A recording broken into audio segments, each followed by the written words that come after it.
Maybe. All right. Should we get started and actually watch Dan draft in his kind of like one of his first times drafting the format, and we can see what we'll be watching is going to be him figuring things out on the fly, essentially. Yeah, totally. Not really. Is it draft or is it sealed? I think it's draft. Although I've been since told it's sealed. That's true. I guess we'll find out. No, this is us drafting. This is the first week we drafted. Okay. Interestingly, this is actually the last draft I did. So, The most recent one you've done. The most recent one. Okay, all right. Okay, So you're very well practiced. Very well practiced. Yeah. Let's see what we got here. JP, what's he got? We have Krenko's Enforcer, Generator Sanctified server, Sanctified Charge, Hot Soup. coming through. Kind of flame. There we go. So he has a good rare in Colonian Twin Grove, a card which I have a lot of respect for. I think it's a really, really solid card if you're like at like 8 or 9 swamps. There's the face of Marco, the man behind the camera. A lot of really good sometimes synergies as well for Twin Grove. Good in pretty much any color combination. Yeah, I like Twin Grove a lot. We actually had it like about 4 or 5 drafts in a row. It kind of like wound up in our deck, or what felt like in a row. We're doing so many. I'd still be taking Cone. Oh yeah, that's I think Cone is the lock. I don't know if you guys read Carson's article today, but he said something about Cone being the second best card in the actual set. Yeah, sure. And he would take only white soul over it, Yeah, which I think is fairly extreme. But Cone of Flame is that powerful. It's unbelievable. It's a great, crazy tempo play. Ooh, Cone of Flame come up on the screen. Very nice. Look at all the production value we've got here at Sneak and Show. Yeah, like managing to pull off a 3-for-1 in that, like you can't do that in Magic very often. Oh, It's so hard. Yeah. It just like brings you back from Yeah. Oh, that turned a frog. Okay. Heat So, Ray. yeah, here we have Heat Ray's a pretty easy. Oh, that Yes, make it upside upside down. down is really useful for us. So Heat Ray's obviously really good. Turn to Frog's great as well, and so is Devouring Light. Devouring Light might actually Devouring Light's considerably better than Heat Ray in my opinion. He's just trying to stick to a color. But yeah, obviously by taking Cone of Flame first, I would be sticking to my guns. But sure. Yeah, and taking a double red and then a double white card. Yeah, getting past Devouring Light is a massive signal though. Yeah, sure. That's definitely true. Was it rare missing for that set? Is it? I think it is. I think it is. I think it's the second best white card. White, non-rare. Mm-hmm.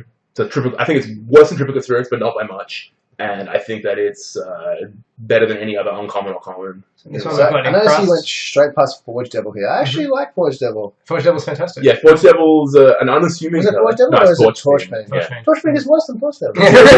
Also, it doesn't match up very well against Forge Devil.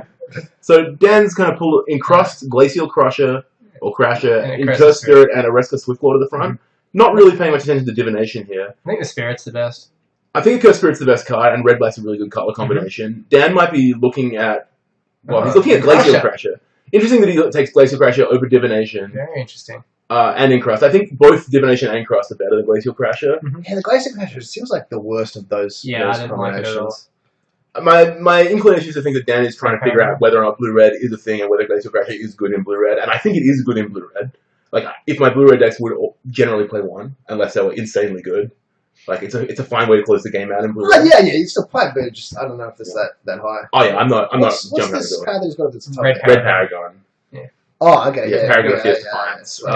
That card is pretty damn good. Yeah. It's like really good at pumping Krenko's Enforcer, which is like one of the most important things it pumps, and also making your Borderland Marauders the 2-mana 3/2s, making them into 4/3s is incredible. They'll get through any creature in play essentially once that happens.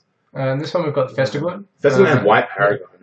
White Paragon is easily the best of Paragons. Did he have the White Paragon? He does have the White Paragon, but he's not pulling the front. He's pulling Research Assistant to the front. Oh, there's White Paragon. Sure. Which is a card that I have a lot of respect for. What about the old Lava Axe? Bit early to take Lava Axe, don't you think? I don't know. I think it is obviously early to take Lava Axe, but I don't think the card is unplayable by any stretch. No, I think it's a great card. Great card. Oh, great card. I think it's a great card. I wouldn't call it great, but the decks that want it definitely want it. Yes, decks that want it absolutely want it. Yeah, if you can't get Sanctified Charge, I'm definitely looking for Lava Axes. I often feel like one Lava Axe is often not what you want, but like when you get into like 2 or 3 or 6. Yeah. Once you have the first and you want to play the first, you definitely have a second, I think. Yeah. I'm often happy to have 1 Thundering Giant, 1 Lava Axe. What was that red card that he skipped past? Crosslinks. I love that guy. Crosslinks is great. It's probably the best blue card. What do you think of Quickling? I don't like Wiggling very much. No? I don't like Wiggling very much. I don't think there's cost-efficient ways to get value off of it, and it sets you back a little bit too much to be considering it too highly. I've heard that this 2/2 Griffin first strike guy is much better in this format than other formats. Oh, way better in this format than it looks. It's probably like the 3rd or 4th best white column. Yeah, sure. How is this good? I think this is a pretty weak card. That's Minus Man. David Mines' band. Yeah. The Pro Tour competitor David Mines, acquirer of nicknames. Oh wow, Illusory Angel. Yeah, Yeah, Illusory Angel, which is just a bomb uncommon in my opinion. it's fantastic. It takes a little bit of work to get it going, but 4/4 is so big in this format, just so big. I've had that guy stuck in my hand, like I've done 3 drafts, and one of them had that guy. I've definitely had it stuck in my hand. You want to have critical mass of 2 and 1 drops in order to make it work. You don't necessarily need ones. You don't need a lot of ones. You just need like 1 or 2, and Hot Soup coming through. There's your 1 drop. If you just I actually like Hot Soup. I think it's if like you're going Forge Level into Illusory Angel, it's like Forge Level into Illusory Angel, best. Void Snare into Illusory Angel is really good. But if you just think of it as a 5-mana spell, then yeah, that's what I looked at it when I was building the deck. But then like I was top decking. I would play it. Very good Oh, top it's a deck. terrible type of top deck. Also, don't fool yourself into thinking that you need to play Ornithopters to activate Illusory Angel. Ornithopters should get played very infrequently. Which is familiar coming Ornithopter and Scissors though. Come on. Ornithopter Scissors, I got a bit of a soft spot for that combination of things. Oh, a lot of very strong black Was it a cards. second last pick? Flesh to Dust? I think it was Festigloom It actually. was a Festigloom. Yeah, Festigloom over and Witch's Familiar coming late. So maybe we should talk about Witch's Familiar quickly. Yeah. I have a lot of respect for that card. Yeah, I think it's really good as well. The body is incredibly relevant. There's so many 2/1s and 2/2s. Yeah, precisely. It's really a good. brick wall, and black needs brick walls. Yep. Because the funny thing about the color black is just all its best cards are 5-mana spells. Sure. You know, so there's Flesh to Dust, there's the Vampire, there's 3/5, there's Rockfeast of Maggot, which is a card that is really good. In my Very opinion. powerful. And also Covenant of Blood as well. Basically costs 5 mana. Yeah, sure, 5 or that's more fair. mana. So you need to have good ways to go on the ground, and Witch's Familiar provides Are we in that. the next pack now? We are in the next pack You got now, so Jalira as He's the got Jalira versus Rexar. He's got an Insult artifact in here, Yeah. Frostlinks. Yeah. So this is interesting. Last pack was something he had the option of taking A couple of Ornithopters, Yeah. and he passed it up. And now Yeah. he could have taken Insult, but I don't think at this point in time, I don't think Dan's recognized that Insult is a legitimate strategy. Sure. Yeah, And it is, and it's a very, very fringe strategy. And he's in good colours so that he can take those the mongrels as well. Precisely, yeah. Yeah. Scrapyard Mongrel is Yeah. the kind of the glue that holds those artifact decks together. Or really the reason to be in like the red artifact strategy. Rather than building yourself around the kind of like very situational uncommons like Shrapnel Blast and Soul Artifact, your blue-red artifact deck strength is really built on the number of Aeronaut Tinkerers and 5/3 Trapples before. Yeah. You know, if both of those cards are activated, they're far better than anything else that you can get a common. Like, a turned-on Mongrel is better than Triplicate Spirits, in my opinion. It might not be quite as flexible, but it's like straight up more powerful. And equipped to Hot Soup. Yeah. Garrick. So yeah, we got Gary. I'm gonna bow out and eat some pizza, guys. But Alright, sure. I'll be back and switch with one. Alright, well, the unprofessional Isaac you can leave as well. Yeah. We'll carry on. So he's got Garrick in here, but he's not playing either colour. Is this something he's flashed for in Pack 2? It's not something I was flashed for in Pack 2. It's obviously a very powerful card, and if I saw it early, I would take it and play it. It is If I was in black, I would honestly look at taking Ulcer or Covenant of Blood ahead of it, though. Very good black cards in there. Yeah, there are a lot of good black cards in this pack. So he just takes Garrick, Primal Hunter, or Apex Predator, or whatever it's called. So if he's been past that, what do you think they've taken before him? There's any number of things I could take before that card. If I'm not green black, I'm not really running out the door to play it. Sure. Okay, so Brewkeeper is an interesting card. The card is obscenely powerful. If you put an enchantment on it, it's great.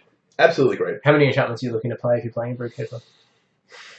3 or 4? Yeah, right. Would you play something like Hammerhead? I like Hammerhand anyway. Oh, okay. Yeah, Hammerhand's a card that's kind of like gone way up in my opinion. It's really Inferno Fist you're looking for, right? Oh yeah. It's turned on at its best by Inferno Fist. Sure.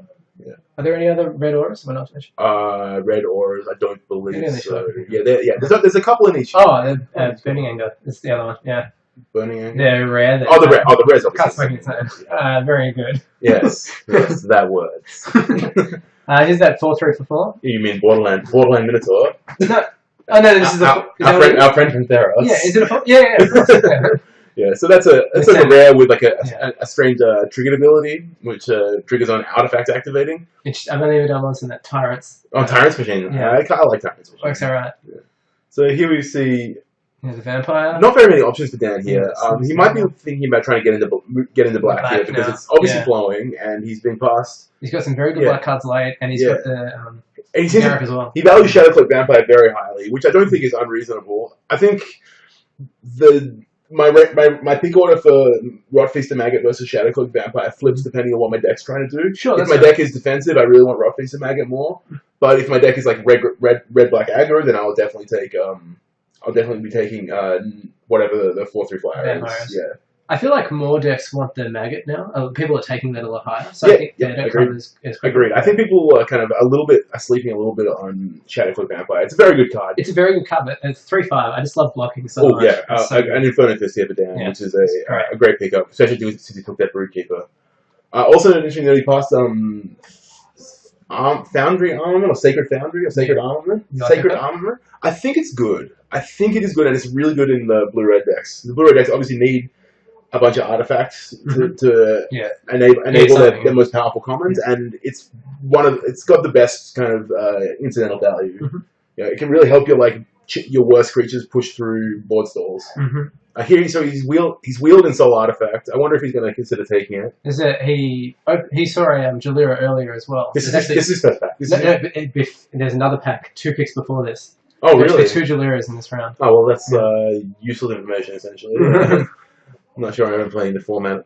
I noticed that in Soul's made it all the way back as well. Yeah, but he takes Tyrant's Machine here, which is a pick I don't necessarily disagree with. I really like Tyrant's Machine. I Yeah. think it's a fun card. The blue-red decks definitely want it. Mhm.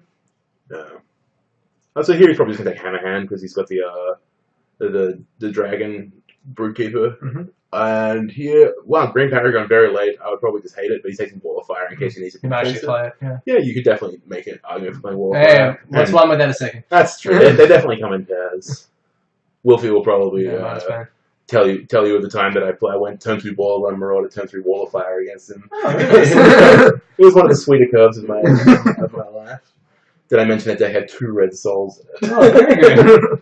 Yeah, so Yeah, why not? Yeah, that's right. So That's a good idea. Dan's decks are shaping up okay. I mean, it's blue-red. It's blue-red, which is... But it's got some very interesting black cards. It does have some very interesting black cards that he's not going to be playing. Blue-red, in my opinion, when it comes together, is probably the second best color combination behind green-white. But in having it come together, you really mean it needs to have the mongrels, it needs to have the tinkerers, and it needs to have good artifacts. It needs mongrels and tinkerers for Yeah. it to be really good. It doesn't need that many good artifacts. It's like 3 or 4 is enough. Like, 3 or 4 is good artifacts. That's Yeah. a lot of artifacts. It's more artifacts than most people play. I suppose so. I don't know. Maybe I like Bronze Sable more than the average person. Sure. I will play Bronze Sable in nearly all my decks. I can't think of a deck I wouldn't play it. I really, really. I would cut it if my deck was if my deck was good. I would cut it. it. We don't have to be so lucky. Yeah, I know. Yeah, but that's a luxury you can't always afford. Yeah. And I honestly look at playing it ahead of stuff like a Restless Swiftclaw, even though they Oh, sure. look strictly worse, just straight up. I just think being an artifact, Being able to block those 2 intimidators. yeah, blocking the 2 intimidators as well as activating the incidental artifact synergies is enough for it to kind of get over the hump in my eyes, and maybe I just like it more. Yeah, sure. So here he's pulling out Forge Devil, Forge Devil, Blast Firebolt, and a Bolt Spot to the front. and Sliver Hive. Sliver Hive, yeah. Sliver Hive, totally playable card. If you've got Banishing Sliver or Constricting Sliver, it's Sure. it's incredibly good. Yeah. Incredibly Nothing wrong with good. that. No, not at all.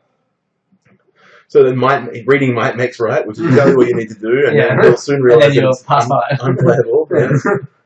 Yeah, so this pack, I think I'll take Forge Devil out of this pack. I think his deck really wants it as well. Yeah, he needs something early, cheap to do early. And it's just really nice taking out those 2/1s, 3/1s. Oh yeah, oh yeah. It feels so good. So crowd favor is a trick that I like a lot. Crown Force is obviously Great. really really good. Second. Jason's Ingenuity, Premier Blue Uncommon. Blue's an interesting spot in this format. Yeah, I feel like it doesn't really know whether it wants to be control or it wants to be aggro. Yeah, it's funny. You look at like guys like Welcome Turn. Like Welcome Turn's like you think it's its best common, but half the blue decks don't want Welcome Turns. Yeah, Yeah, sure. it's really a bit awkward. Yeah, I don't think that blue-white flies deck is particularly good. Yeah, it's not my favorite. So he's debating between Welcome Turn and Dragon. Another Broodkeeper. Broodkeeper. He's got like 3 auras that he would consider playing to play Broodkeeper. And I don't think he'd have any trouble getting any more.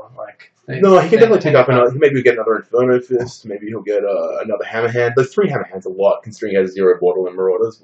So he takes Welcome Turn there, which I think I do not mind at all. Yeah, I think it's fine. Like, I don't think he has a lot of ways of dealing with flying creatures at the moment. Yeah. Also, I just don't think he's got enough reason to have 2 Borderland Marauders in his Sure, deck. If you know. sure. Not 2 Borderland, 2 Broodmasters. But yeah, even if he doesn't get the Broodkeeper, he can always play his Inferno Fist on the Welcome Turn, which is actually pretty strong. Yeah, that's totally reasonable. Yeah, and another Frostlinks is really good That for makes him. his third, right? Second or third, yeah. Great card. He's definitely got one already. So this pack has Anthem Path Mage. Anthem Path Mage, which is a card I like a fair bit. I'm a big fan. It fits in most of my blue decks. Yeah. I've blown out and I've been blown out. Yeah, I've definitely like had my opponent. I've been trying to stabilize my opponent's play. I'm like, well, I don't have very many out. Yeah. It's a fun card. Yeah. So here, Lavarax. the Lavarax. Oh, very light Siege Worm. Yeah, Siege Worm is obviously really good. Restock's a card I like a lot. Necrobite, I'm not in love with Necrobite as the way I was in love with it in Theros block. Yeah, because I think people aren't playing those big creatures now like they were. Yeah, before, precisely. You're not putting all your eggs in one basket. Sure. There's only a couple of creatures in the format that I really want to trade my that I feel like I got value when I trade my Necrobite. Yeah, sure. Siege Worms, Willforge Golems, any of the big bombs, maybe like the Rhino and like Monkey and stuff like that, so Kurt Chieftain and stuff like that. But just the incidental creatures, I don't want to spend 3 mana removing them while getting in combat. Yeah, sure, that makes sense. Yeah. So Dissipate up the front? It's funny that it's in a tricky spot like that. I think, Dan definitely going to take Dissipate here. Dissipate's a card that I'll always play in my main deck. Yeah, particularly in blue-red, I think it sits really well. Yeah, it's just a flexible kind of... it does exactly what it says on the card. Counter's like a spell. Yeah. That's right. Not too many times you're going to get your Dissipate dissipated. No, that's right.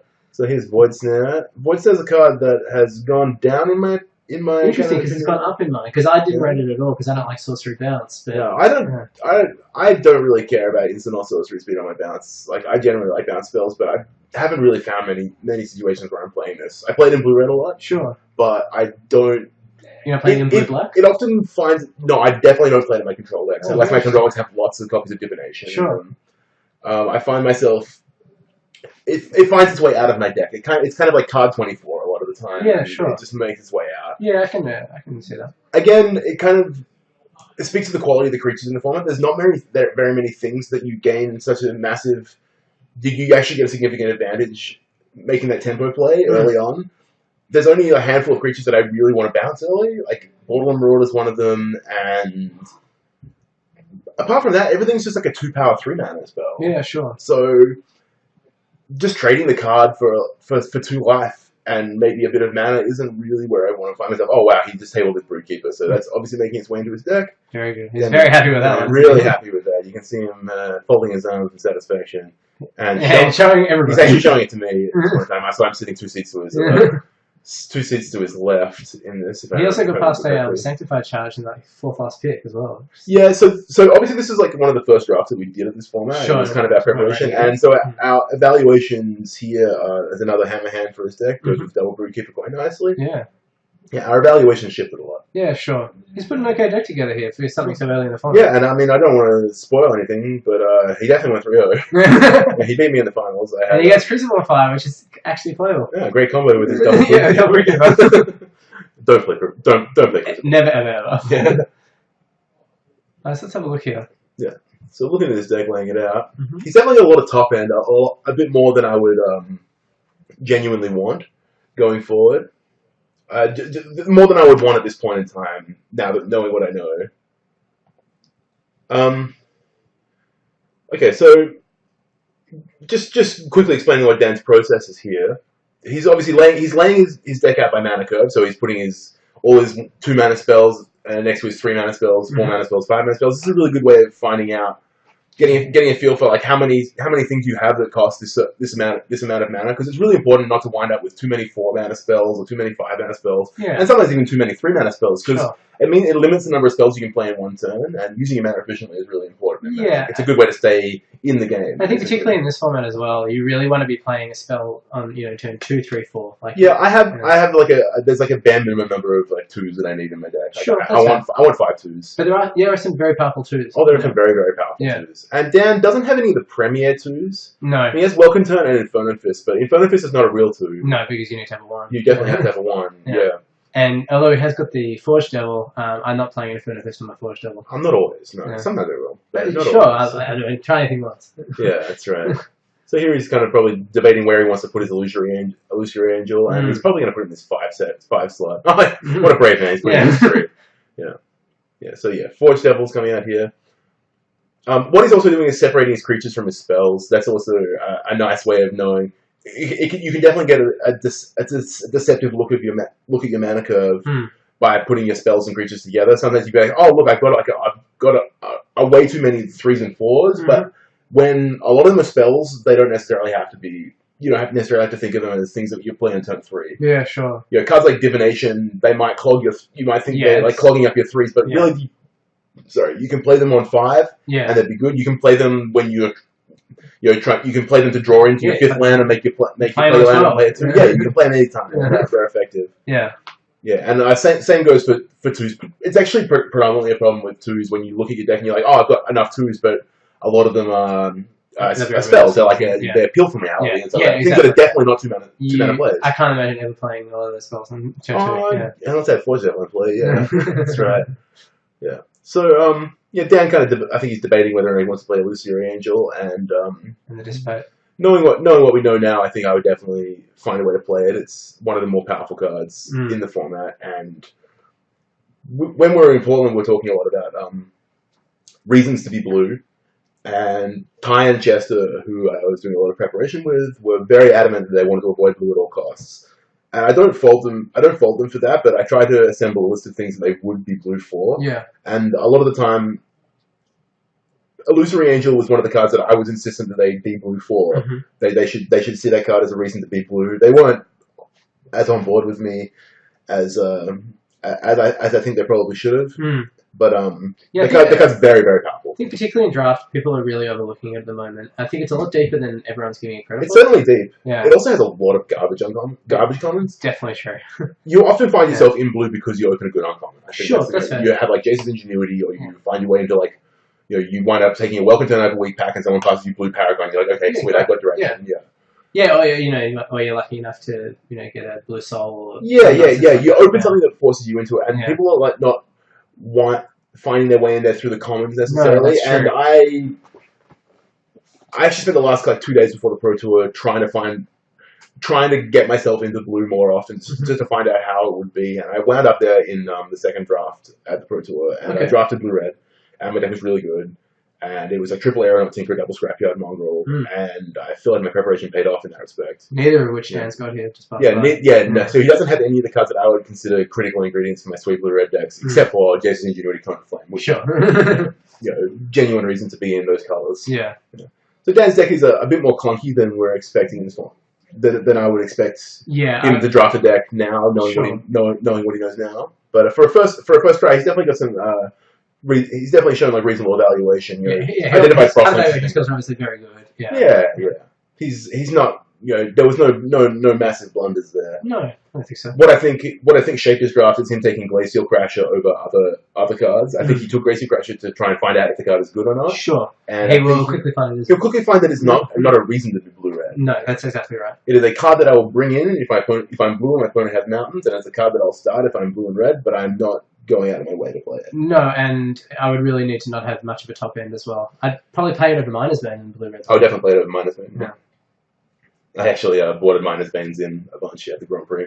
Class. Yeah, I played them on Servant Generator. That's great. Okay, so that's the draft. Yep, that's the draft. We're going to come back to the booth now, I think. So we're not going to be watching the actual games. No, that was a little bit of pre-recorded filler, essentially. But since you were in the draft, how did Dan end up doing? Dan 3-0'd. He beat me in the finals. I had some kind of double Perilous Vault monstrosity, which is a running theme of my early draft. I opened 5 Perilous Vaults in 5 drafts. Wow. This is my first 5 drafts of the format. Sure. And I was it kind of shaped a little bit of how I saw blue a lot, because I drafted some blue control decks to start with, and that was interesting. Yeah, sure. Yeah.